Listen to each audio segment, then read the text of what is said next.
Greetings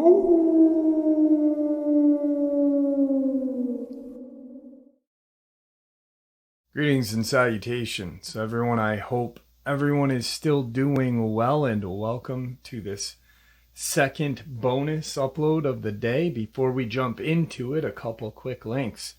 As many of you know, I rely on Patreon, PayPal, channel membership, and the merch to help the channel to continue to grow and go. Links to Patreon, PayPal, and channel membership is in the description below. Merch displayed directly under the video. Also, Dogman Frightening Encounters, Volume 1 through 3, the audiobook versions. They were written and researched by Tom Lyons, narrated and produced by me, Jeff Nadolny. Those audiobooks are available on Audible, Amazon, and iTunes, links to which are also in the description as well.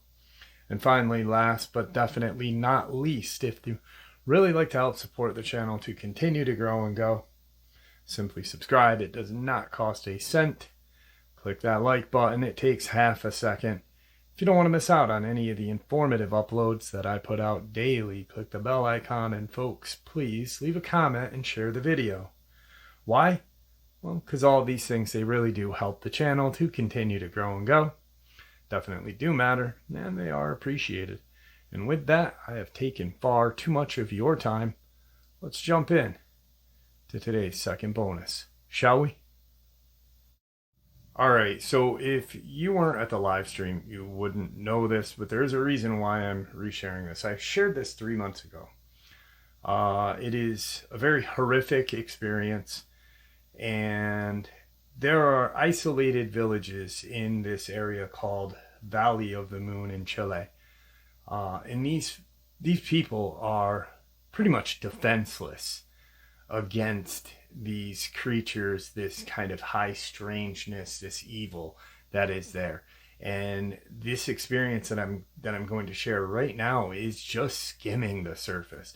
The conversation that I had before the live stream, there is so much more, and it is truly a very sinister place. If you think about those kind of creepy clouds that exist above Mount Shasta. And those clouds have been mistaken for UFOs, the lenticular clouds, I believe that's what they're called. And I don't believe that people are mistaken when they spot these clouds and think, hey, there's a UFO. Because maybe, just maybe, these clouds are used as a cover for whatever else is lurking in the skies and around the area. Anyway, there is a rhyme and a reason of why, and I just wanted to fill you in quickly. Let's get into this just mind-blowing and absolutely frightening experience, and then tomorrow morning, I will then share with you more of these details, because I'm going to be speaking with him later tonight and getting the full rundown. He could have shared a little bit of this initially 3 months ago, but he wanted to get in touch with a few people that he has worked with, doing missionary work and such in these regions in Chile. So I got a phone call from a subscriber who many of you guys have talked with in the comment section or the chat section of the live stream. And he asked to remain anonymous, but he said, listen, I am friends with a gentleman who I made contact with via my church, and this gentleman who I'm referring to, he and James Williams, Dark Waters, both were a large factor of me turning my life back over to Jesus Christ our Savior. For a long time, I was very spiritual, but following my Native American heritage, and kind of just putting anything that I believed and knew from when I was younger, of course, growing up Roman Catholic, to the side, and kind of just focused on one great spirit instead of the King of Kings, our Savior, Jesus, and God, of course. But these two gentlemen helped me, and I feel blessed to have both of them in my life. So the one gentleman said, listen, he is very deep into his church and helping others. So he said, I met a gentleman who I became pretty good friends with, fast friends, and we do a little bit of work together, community reach and stuff via our church. And I guess he belongs to a fairly large community. And he said, this guy shared some stuff with me. And right after, I shared 3 videos of yours with him and said, I think you need to talk to Jeff. Now, the 3 videos are, the first one is my own experience. The second is the gentleman whose name was Kirk, who just sadly,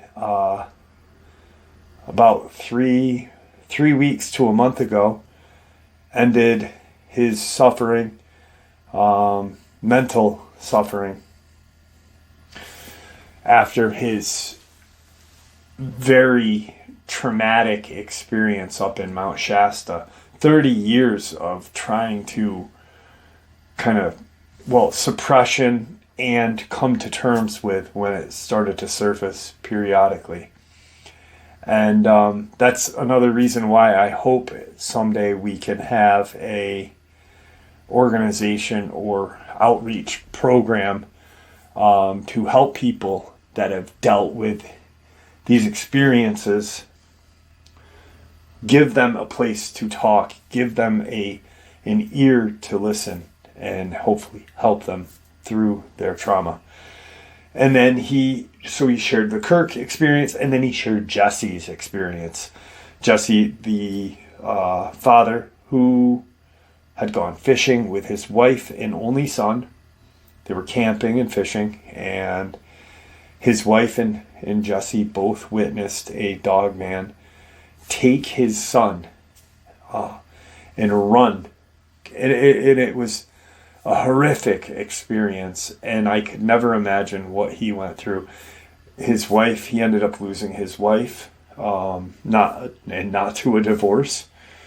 The local and state prosecutors wanted to pin this on him, and if he didn't comply with what they were saying and telling him to do. And it just a really terrifying and terrible experience. So he shared those, and Craig said to the gentleman who put me in touch with him, I really would like to talk with him. Can you reach out with him today, please? And he said, I've got his phone number. I can give him a call. And if he's not busy, I'm sure he'd talk with you. Well, he did. And he shared a little bit of what Craig had gone through. And I immediately said, I'm exhausted right now. I had been up to where Tom Messick disappeared. I've been hiking for a couple of hours. But yeah, let me talk to him. And he gave me his phone number, so I gave him a call. Couple of hours on the phone with this guy, and Craig is just a phenomenal guy. Really, really nice, genuine person. And, the experience I'm going to share with you is his experience. It took place in Chile, and it is a just terrifying set of events that once you hear them,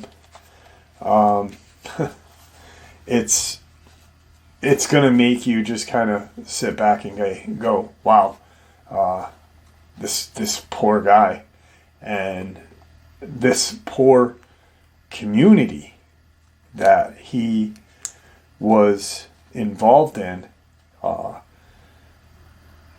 How does a whole community cope with something like this? And on top of some very strange goings on with the government. So I'm going to share all of that with you right now. Now, 2004,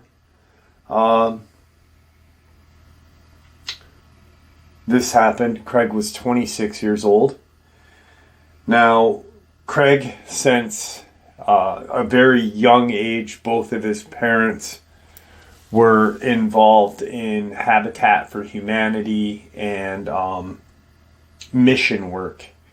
So when he was younger, he would travel to Central and South America and help build homes and spread the word of Jesus Christ our Savior. Now, where this took place back in 2004 is Chile. It's about a third of the way down the country, pretty close to the Bolivian border. And it took place in an area in English called Valley of the Moon. And just to set the picture for you, Valle de la Luna, or Valley of the Moon, is located 13 kilometers or 8 miles west of San Pedro Atacama in the north of Chile, in the Atacama Desert. It has various stone and sand formations which have been carved by water and wind. It has an impressive range of color, texture, looking somewhat similar to the surface of the moon. There are also dry lakes where the composition of salt makes a white covering layer of the area. It presents diverse saline outcrops which appear like man-made structures. There are also a great variety of caverns. When the sun sinks it defines the landscape while the wind blows among the rocks and the sky passes from pink color to purple to finally black. The Valley of the Moon is part of a national reserve and was declared a natural sanctuary in 1982 for its natural environment and strange lunar landscape from which its name is derived. The Atacama Desert is also considered one of the driest places on Earth, as some areas have not received a single drop of rain in hundreds of years. A prototype for a Mars rover was tested there by scientists because of the valley's dry and forbidding terrain. So now you have I painted a little picture of this beautiful landscape. And I can tell you, while I was talking to Craig told me to Google this desert / natural reserve, and the pictures are absolutely stunning. And he said those pictures do not give this place what it's worth. It is, I guess, so beautiful, yet so eerie, that it is a unforgettable experience going there. So, excuse me. Craig had been on a 2.5 year church mission with the Habitat for Humanity. And they were spreading the word of Christ and modernizing homes. But not really modernizing. What they were doing is they were fixing homes, like helping with roofs, helping to dig wells, helping to just make a better quality of life for the people that live in this area. Now, there are 3 villages in this area, San Pedro de Atacama, Colo, and Solar. Now, he had been staying in one of these little villages, Colo. They were also, what they also had done was they also set up kind of like a school slash church mission slash hospital, and they would try and help the local children and anyone who needed the medical attention that they could offer. I mean, we're not talking about, the Mayo Clinic. We're talking volunteers from a church and Habitat for Humanity, but it is better than what they had, And he's up there just doing his best and trying to live his best life. He had went to this Valley of the Moon maybe 1 or 2 times. The total amount of time prior to any of this happening while he was there, he'd been there for about 6 months, 6 to 7 months. And he had only been there like a couple of times, literally not even a handful, maybe 2, 3, if that. But he was starting to fall in love with the area, with the people, at just how warm and accepting these people were in this area. You're in an isolated, remote area where, like that information I shared with you in the beginning, there's been 0 water for hundreds of years. Now, one thing he did say to me is, he said, Jeff, when I read that little snippet, he said, Jeff, the fact that they say appears to be man-made is interesting, because I can guarantee you that man had no part in that, but something else did. And he also, this experience also made him question his own connection with his church and Jesus.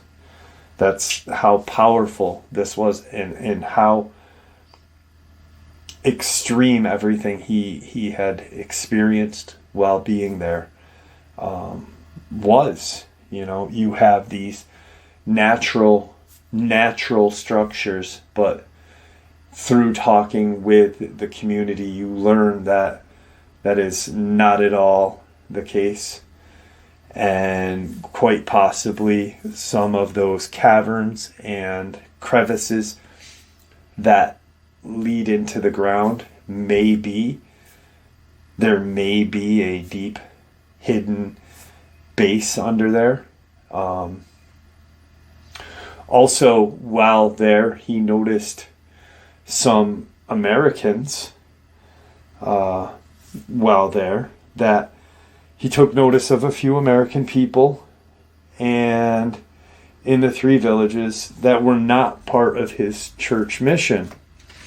And as he met a young man by the name of Rafi, and he met him, Rafi had brought his little brother into this church, school / hospital area because he was suffering from some chronic breathing disorder.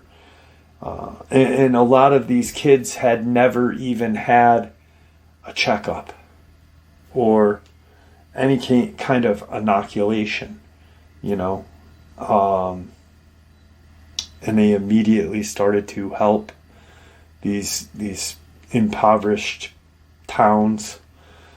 But very beautiful. Once again, I cannot state how he said, even though it was a impoverished area, in an isolated area, the people that he met, you would never believe, lived in this kind of area. And the word he used was hellscape, because as beautiful as this place is, at night it certainly does look like something you would imagine hell to look like. Terrifying. So he meets Rafi, a 19-year-old, at the setup church, school / hospital. He had brought his brother in for some vaccines. His brother was about 5 years old and suffering from a chronic breathing disorder. Rafi was the man of his house. His dad had disappeared and was presumed dead 3 years ago, in 2001, in the Valley of the Moon area. Now, Rafi had brought up the fact that these Americans that he was seeing and that Craig had been aware of were U.S. government personnel.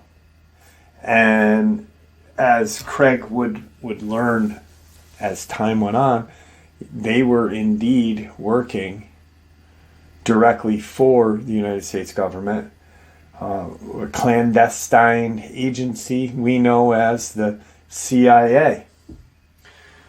Now, why would they be in such an isolated, remote area as the Valley of the Moon? Well, we know via Steph that these creatures and the high strangeness, like any kind of portal, UFO phenomena, any kind of thing like that always seems to attract the U.S. government. And why would the U.S. government be in a Chilean desert? Makes no sense, but it does, because our government is one of the elite governments of the world. And if we ever find out that there is any kind of technology or alien or dimensional race that we are unaware of at that time, we will go and seek that out before China, before Russia, before our enemies, so we can have or possibly make bargains or deals with. Well, the thing is that's not why they are there. They are there. They are there for that reason, but they are there because of the strange goings on. They had heard about multiple people disappearing, multiple people being attacked in this region of the Valley of the Moons, and they would stay in the townships that would be closest to, like Golo or Solar. Now, Rafi had shared this information with Craig, and he had said, I've only been out to that area a few times, but I want to go and I'm going to go to that area and see if I can find my father.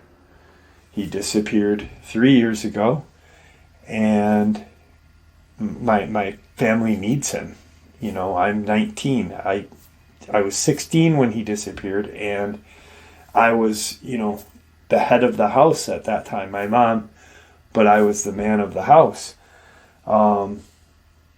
His little brother was only 2 years old. His little brother never met his dad practically. He's going to remember very little of him when he's older. So he states to Craig, listen, I'm going to go out there, and I'd like to, ask if you could check on my mother and my brother while I'm gone. Now, this conversation wasn't the first conversation they ever had. They had become fairly decent friends or acquaintances as time went on, because Craig was sharing the word of Christ our Savior with him, and he had seen how he helped his brother. He had made sure that they had gotten some food, because through Habitat for Humanity in this and the church mission that he was with, they had a lot of necessary supplies like food and personals that these people never even had seen, heard of. It's just a very sad area. Beautiful though. I can't, in a hellscape as well. It's if you look up Valley of the Moons, and you will see a few daytime shots, but the nighttime shots of this, it is beautiful, but it is very eerie, and you can tell by just a few of these pictures that it is a dangerous place to be. So Craig agrees and tries to convince him, hey, don't go out there. It's been 3 years. You don't even know where your dad is. And that's when Rafi tells him that he believes that he was in an area called the 100'S, which is this formation. And there are 3 kind of what look like smokestacks or kind of upward rock formations, and the 100'S. Now, he doesn't know why his dad was out that way. He has no clue. His dad and never had shared that, why he was going out there. But apparently himself and 2 to 3 other people had gone missing from the village that they lived in. Now, he kept saying, don't go. It's especially not by yourself. And he said, Rafi said, I've got this old kind of motorcycle that my dad had left us, that I had fixed. It didn't run very well when I was young, but throughout the years I've learned to tinker, and I'm taking that out there, so I'll be okay. Which, if someone said, I'm gonna go to where the Michigan Dogman, or I'm going to Elkhorn, Wisconsin on a scooter, and I'll be okay, we'd be like, are you gonna bring a firearm? Are you gonna, how are you gonna keep yourself safe? Craig brought that up, but Rafi kind of just didn't want to hear it. 3 days go by, and he doesn't hear anything from Rafi. And he realizes, oh, he did go out. He must have went out because he should have brought his little brother here by now. What I'll do is I will wait until maybe midday or early evening to venture over to Rafi and his mom and brother's home and see if they had heard from him or anything like that. So Craig goes to Rafi's house and he finds his home. It's a very, very small, he lives in a very kind of impoverished area in Golo. And he goes and he talks to Rafi's mom.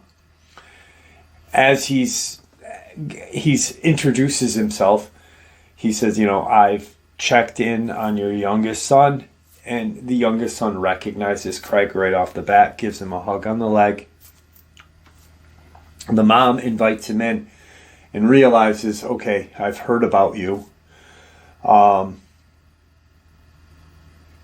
He can speak a little bit of Spanish, but the Spanish that they speak in Chile is a little different.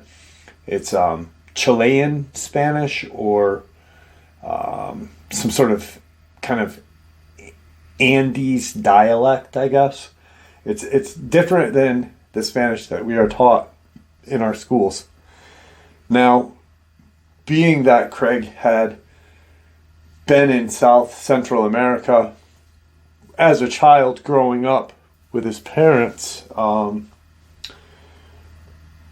he had learned different dialect of Spanish. So he's fairly fluent. He wouldn't say he's bilingual, but he's pretty close. And he speaks to the mom, and he checks on the little brother. He brings him a couple of inhalers and such to help him with his breathing and some steroids for,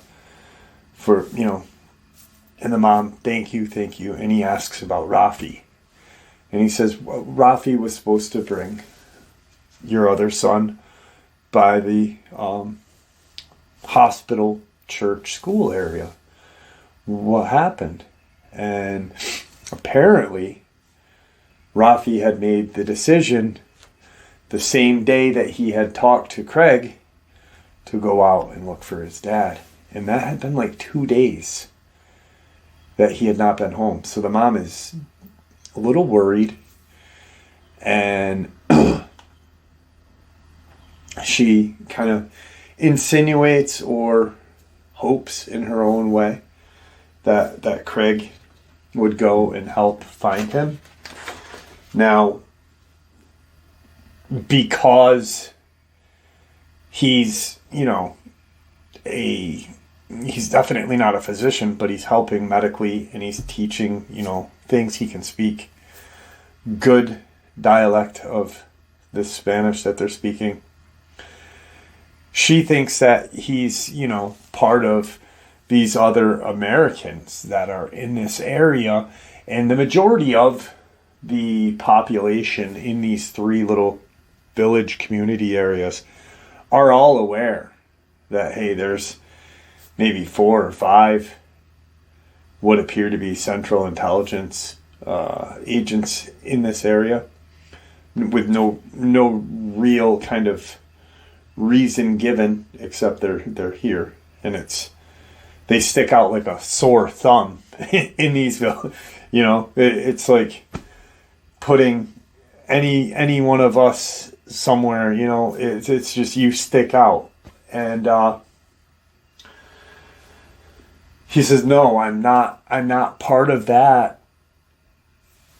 And he starts thinking a little more about that, because now not only has he seen a few, like maybe he's seen one or two of these guys and girls that are in this Central Intelligence Agency, but he's also heard about it from Rafi and from now his mom. And he reassures her, that he's not part of the government agents that are in Chile right now with no rhyme or reason. But he is at this mission and he has access to a vehicle.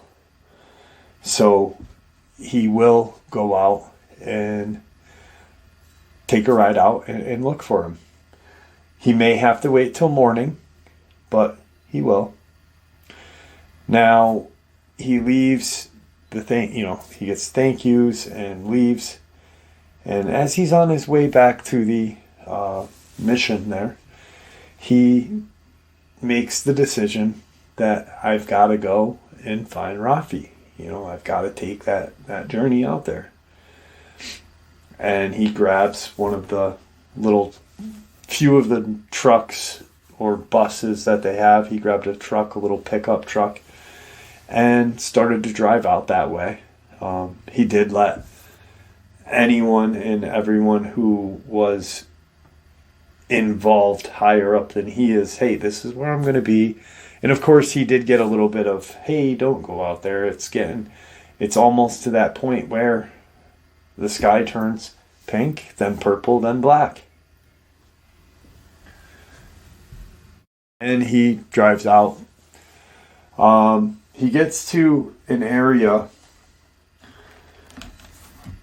that he kind of has this kind of feeling like, I have a feeling that this is where Rafi may be.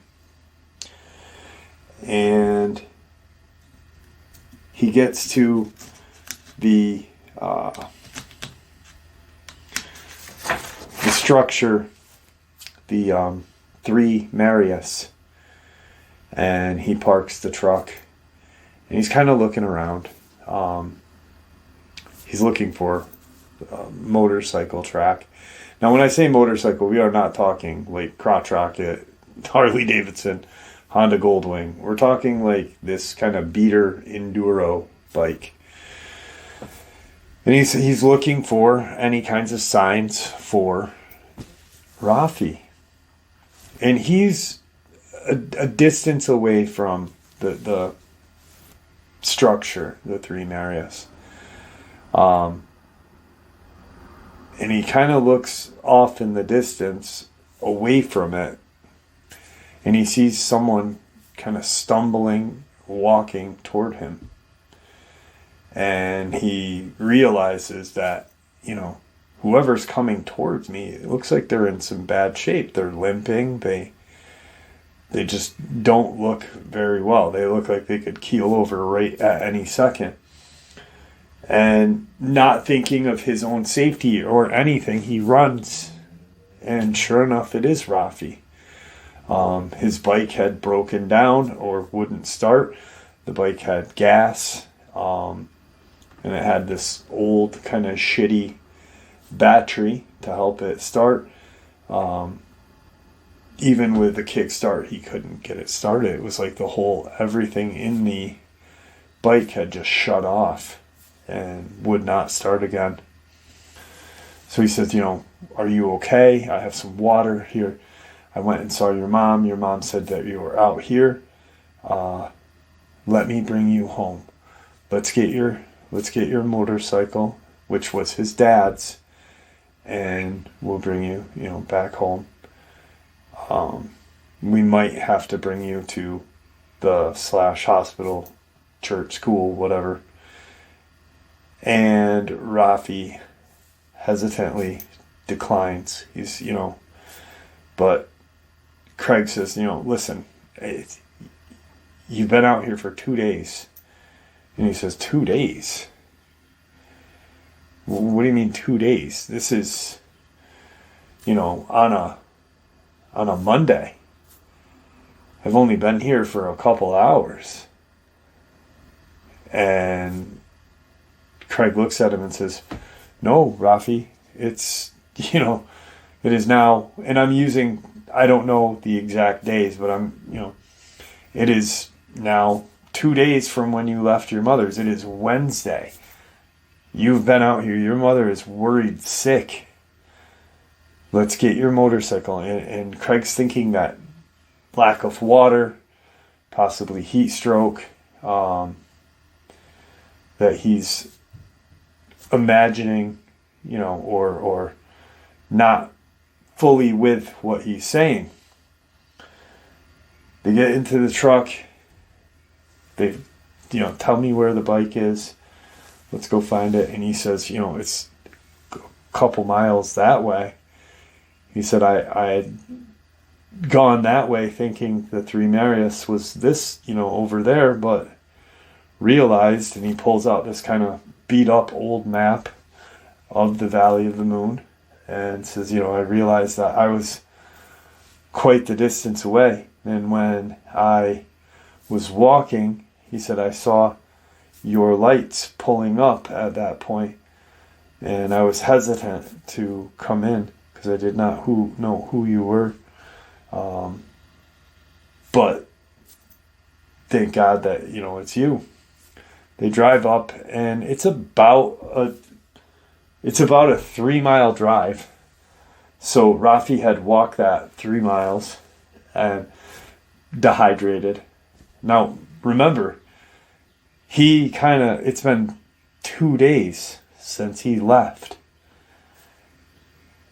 And now Craig is mentally thinking maybe he's hit his head, maybe whatever. He's not sure about what could have happened to him. And they proceed to drive, and they get his bike. They find his bike. His bike is laying on the side, like it had been dumped. And Craig's thinking more and more, maybe he fell, maybe he crashed the bike and hit his head. Maybe that's why he doesn't realize how long he's been gone for.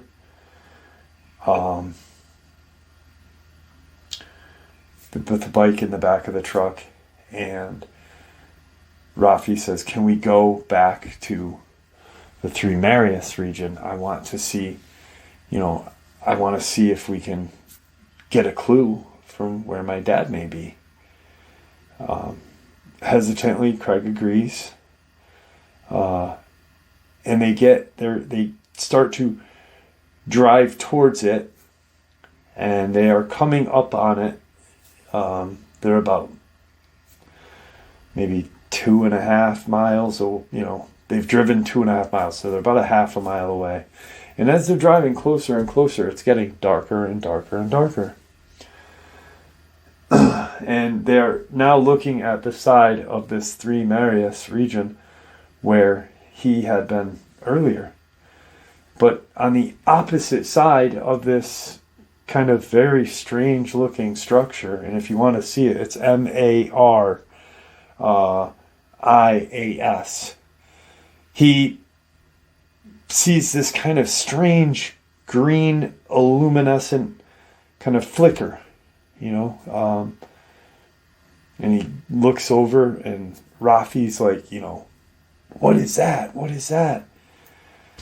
They stop, and they get out, and they start walking towards this kind of very weirdly glowing area. And when they get upon it, now Craig had a flashlight in the truck, so when they get upon it, he turns the light on and realizes that whatever is this illuminating light, it's either projected from down or up. Either way, it looks like there's kind of like I forget the exact name of what it is, but when there is like a oil or a dirt on like a gas oil, whatever, on the main road, you see kind of that shimmer. And that's what they see, that green kind of is gone. And as they're looking at it, they're looking down, and they can just see a rock all around it, except for this one area where it's like just a strange pattern. Well, Rafi kind of makes this weird noise because Craig he had already looked at that, but he's looking at the wall of this thing, and he's astonished at how from a couple of hours ago to now it has turned into, it was a natural reserve, beautiful natural reserve, and now it is a just this terrifying hellscape on Earth. It does not look anything like it did earlier in the day. So he hears Rafi make this kind of weird noise, and he turns to look at him, and he sees Rafi pointing at that kind of area that was that luminescent green, but now is this very strange kind of gas on the hot road, oil on a hot road looking. And he briefly catches a hand kind of coming off to the side. So like it would almost look like if someone was crawling out of a well, how someone would put their hands on the side of a well with their thumb kind of in the inside and pulling themselves out of it. Well, he sees this hand just very quickly go right in, and he jumps back like, what the hell? Goosebumps all over his body. And he looks at Rafi and he says, what is that? What is that? We gotta go. We have to go. Rafi is unfazed at what he's saying. He's almost kind of in like this trance-like state. But he is coherent. It's very strange. And he picks up this rock and he goes to throw it on this area. Now, you're looking at this area, but you've got rock on, you'd think it'd just make that big loud rock to rock noise and kind of bounce or roll back off. He throws it and it's gone. It's just like, gone. And they're both standing there like amazed. What the hell was this? Rafi immediately looks at Craig and we go now. Let's go. Let's get out of here.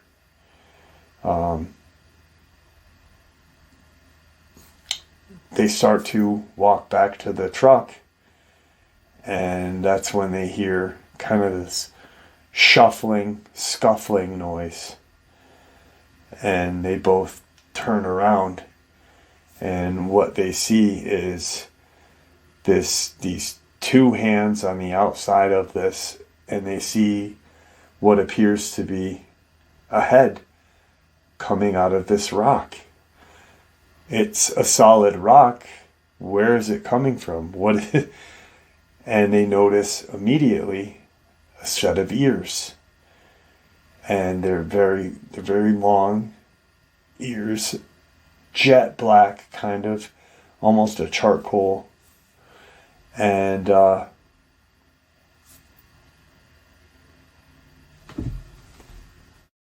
door's now open because, Tigger was pushing out the door and couldn't open it, so sorry about that. So they see these very large pointed ears, this charcoal kind of grayish black. They got their light on it because it is now dark. And they start to slowly back out of that area, They're fairly close to the truck, and Rafi says something that he didn't catch. He couldn't. The dialect was too different. It may have been a slang term, but he yelled out something. And they get into the truck. Now, as they're in the truck, they're facing kind of that immediate area.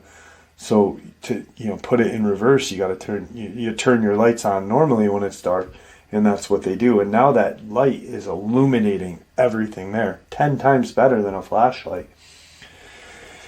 What they are now seeing and staring at in front of them is 5 of these exact same creatures that they just seconds prior to witnessed coming out of this very strange side of this rock that is solid. But apparently, no, it's not, because these 5 evil-looking werewolves, and I say werewolves because Craig immediately, 2004, that's what he's thinking. Holy shit, I'm looking at werewolves. And they are staring dead at him and Rafi. And they are on all fours. And when on all fours, they come up to probably the hood of the truck, shoulder-wise. Old, probably Toyota pickup, 4x4, whatever, UN style. And these things are just, they're having kind of a stare off. They can see that their eyes are not adjusting, and they're very uncomfortable with the high beams in their eyes. Almost like if you would shine a flashlight, I guess that at an owl, it would be very disoriented, being a nocturnal hunter. So these things are kind of shaking it off. And a couple of them stand right up, like full on, standing like a human. Craig immediately throws it in drive and just dusts out of there as fast as he can. This truck is not, you're not on a highway, you're not on a road, so you're not gaining massive amount of speed. But he's doing a good clip, maybe 30. It'd be very dangerous to go even faster than that in this area because there's all these rock formations. And so they're driving. They had a head start. And all of a sudden, they both kind of look out their window. And these 5 things are running aside of that vehicle.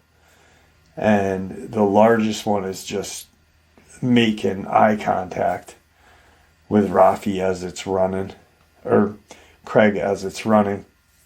Rafi's saying some sort of statement, more than likely some sort of Chilean spiritual protection, whatever. Apparently there's a lot of, in that area, there's a lot of people who believe in the power of magic and such.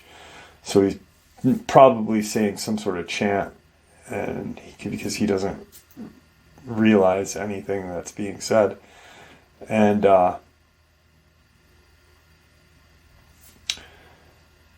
they're just running aside of them. And he's got no, like, what am I going to do? We're 45 minutes, half hour, 45 minutes away from Golo. And these things are right aside of us. And they hear the truck and feel the truck like that. So now the ascent went down very rapidly and very hard. And the front end is up a little, wait. And they turn, and look, both Rafi and Craig, and there's one of these things staring at them through the back window pane, and just really terrifying, and it's in the box of their truck. They get to the main kind of roadway, and Craig makes the decision, and he says to Rafi, hey, we're going to go this way to lead them away from the village Golo. Let's, try to bring them to a non-isolated area if they'll follow us. And now the one in the back of the truck, in the box, is not doing anything except looking in that window and pretty much not running. It's getting a ride for free, as these other ones are running aside of it. And they've now, instead of running bipedally, they are running quadruped, two on each side. Almost like they're guiding this truck to where it wants to go. When you corral like a sheep or cow, you guide it. You have someone kind of stand behind, but you're standing on this side and you're leading it where it needs to go inadvertently. Well,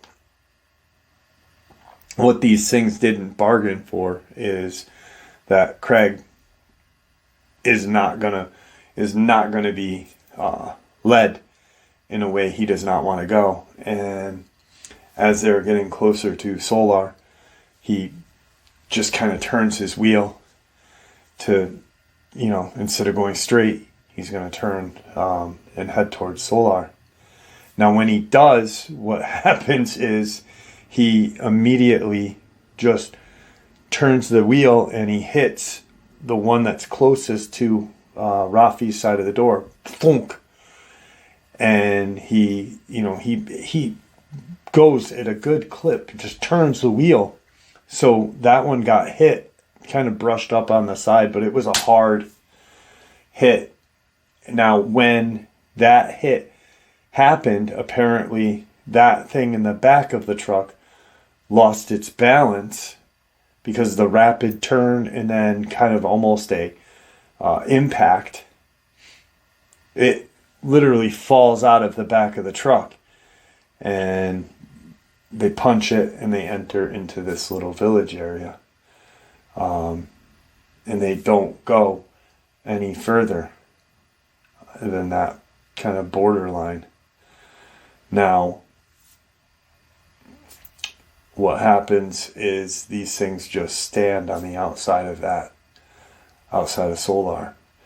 Did they know that that's not where Rafi and Craig were heading?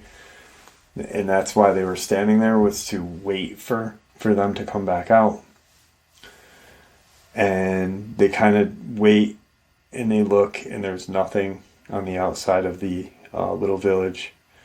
And they quickly drive right past one of the other villages, the San Pedro de Atacama.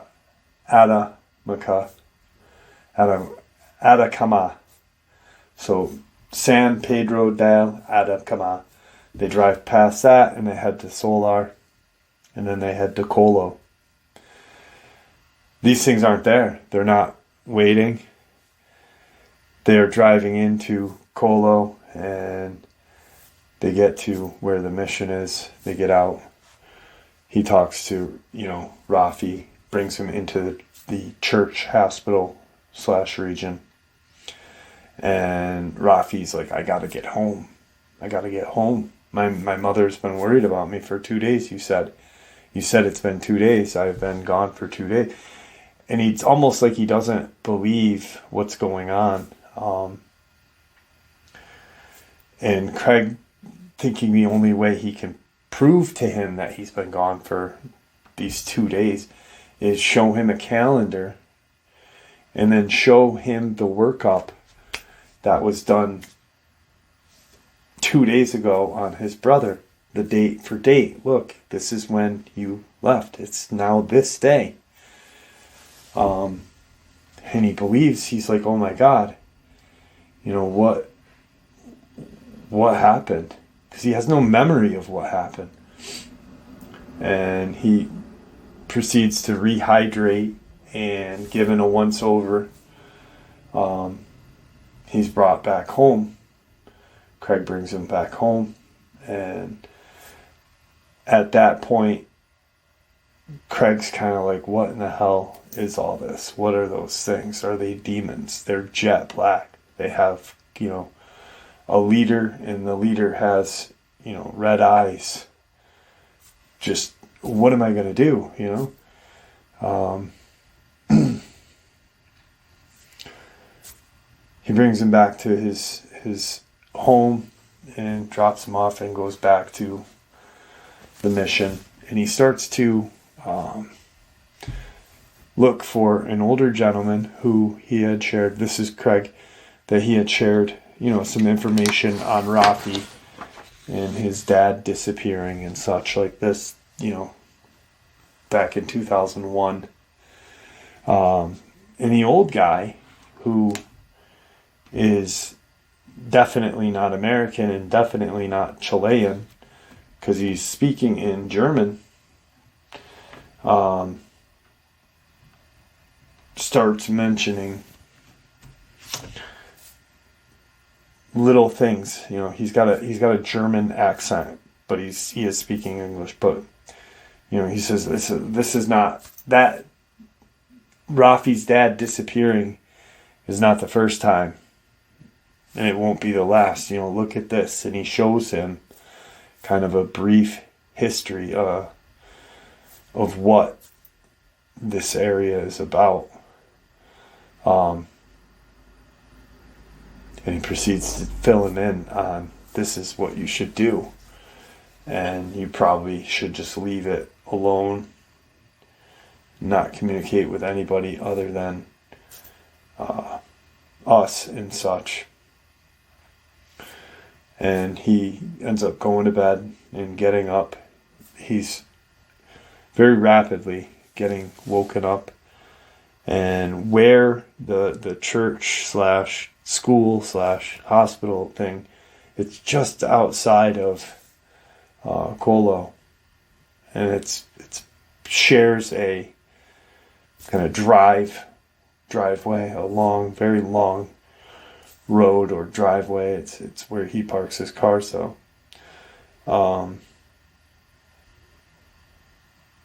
it's just,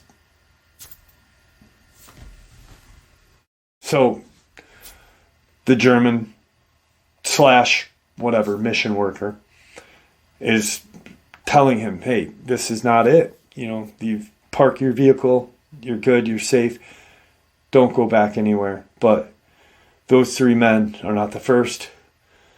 There's literally been a kind of recording of the multiple missing people in this area. There's people disappearing yearly, and not 3, sometimes 4, 5, sometimes up to 10 people have disappeared, especially in the San Pedro de Anamoca area. That's a larger kind of village, larger than Colo and Solar. And he's showing him, you know, this is not anything new, and these people know not to go out that way, and especially at night, but they do. For some reason, there's a certain time and a certain age that people are drawn out to that area. And it's a recorded kind of history by the elders and politically in charge people of these 3 things. So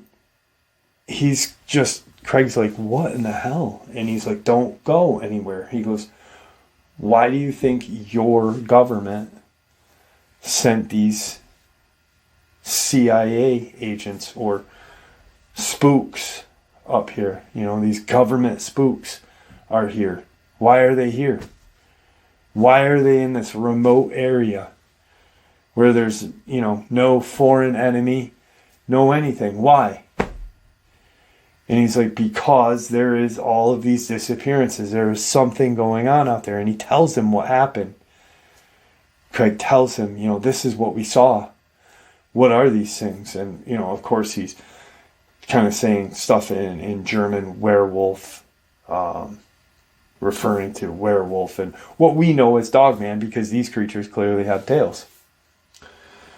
And he gets to bed, gets up in the morning after this just extensive conversation. And 2 CIA agents are at the hospital church area looking for Craig. And he's brought to a building in Solar. He's pretty much taken forcefully. These other people that are working, or not working, but volunteer for this mission work, are very quickly saying, hey, you can't take him. He's with us. What are you taking him for? And we don't have to tell you. We're taking him. We have authority here. We have authority here from the Chilean government, and we're taking him. We need to talk to him. Craig's brought to their kind of clandestine little hideout, which is in Solar, a building, just a regular building. And it turns out that when they scooped him up about an hour before, they scooped up Rafi. And Rafi is now under arrest, and he is being set to go to America, where he will face, jail possibly or whatever. And Craig's like, "What do you mean jail? He just disappeared. He was lost. He was lost." And then, I found him and I brought him back to the hospital and then I brought him home. Why is he going to jail? And they make up some bullshit like he did whatever. It was just a bullshit excuse. And the female agent, the male had left the room, so it's just the female agent. And she says to him, "What did you guys see out there last night? What did you see? Because we know what you saw, but you tell me what you saw and you can leave. But we are going to keep Rafi with us, and we're gonna further interview him, and possibly, he'll face our legal system." Which is making no sense, This was a different country. How do you have power here? He never sees Rafi again. Weeks, months go by. He goes to Rafi's mother's house to check on the little brother. His mother's not there. There's no one there.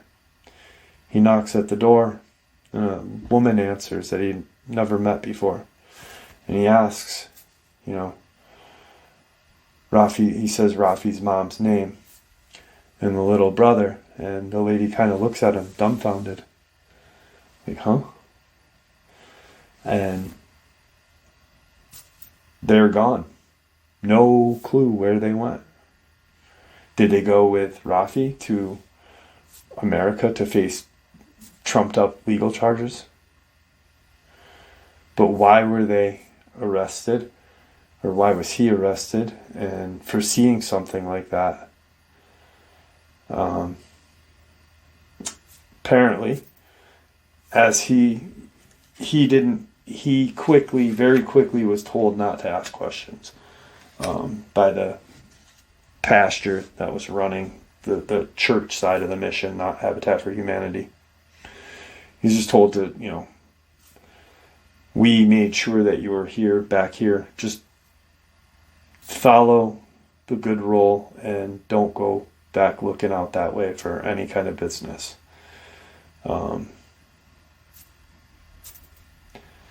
So he doesn't. But then he learns more and more about all of these deaths and these strange fucking disappearances. Rafi's dad. And apparently, via some people, he is told that somewhere between 6 to 10 people a year from these 3 villages disappear for the last 60-something years. So, since what, 1960? And, 65. So, why is that? And, what does the government have to, our government have any business? Is there a deep underground military base there? Is there a base there? Is that why when he threw that rock and it smacked, instead of smacking the rock, it went right through and went somewhere? Is that why these Dogmen came out as guards for this deep underground military base? Is Rafi's dad underneath that ground? There's all questions Craig had asked, Jeff, think about this. Is Rafi's dad still under there? Where the hell is Rafi? Because he's looked. He's tried, he's asked questions like, hey, I met this young man and I met this family when I was in, Chile. They were supposedly arrested and brought to America. Can you tell me, what this was all about? And they just get kind of like nope, we're not telling you anything. So the place clearly has some strange shit going on, but it's kind of interesting that some of the natural occurring whatever structures and sand by wind and water erosion creation are said to be man, but yet Craig had heard through talking to different people that there is some sort of species of alien dimensional traveling things that live under there, and these Dogmen are their guard. And periodically people go missing, whether it be for experimentation or they are hunted by the Dogmen. It is terrifying to think that these things could be wiping out entire villages in this remote area of Chile. And there you have it, folks. I hope you all enjoyed this second bonus as much as I enjoyed sharing it with you. Remember that this is just the beginning. Tomorrow morning, later on tonight, I will be talking more in detail with him and sharing more information. Like I said, 45-minute conversation before the live stream. And he had just skimmed the surface on some of the stuff that is going on up there. And like I said, these poor villagers are just left defenseless. It is truly, when you really sit down and think about it, it is very saddening. And because there's nothing, when we have experiences in the United States or the United Kingdom, Germany, wherever, it is still horrific, but when you are in an isolated third world country and you know nothing of modern technology. Yes, they know a little bit about what's, modern technology is, but they are not exposed to it like we are. They don't have what we have in these remote regions in Chile. This desert area is just so far from everything. Anyway, I'd like to thank you for supporting the channel. It is your support, after all, that helps this channel to continue to grow and go, and what gives us all a place and a chance to share our experiences and theories judgment-free. Everyone is simply treated with the respect that we deserve. Please, everyone, stay safe, happy, healthy, and ever vigilant, keeping an eye on our children, pets, family, and our friends.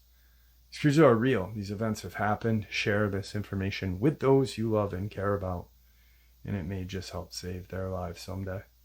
Until next time, never stop asking questions, never stop searching for the truth, and God bless you all.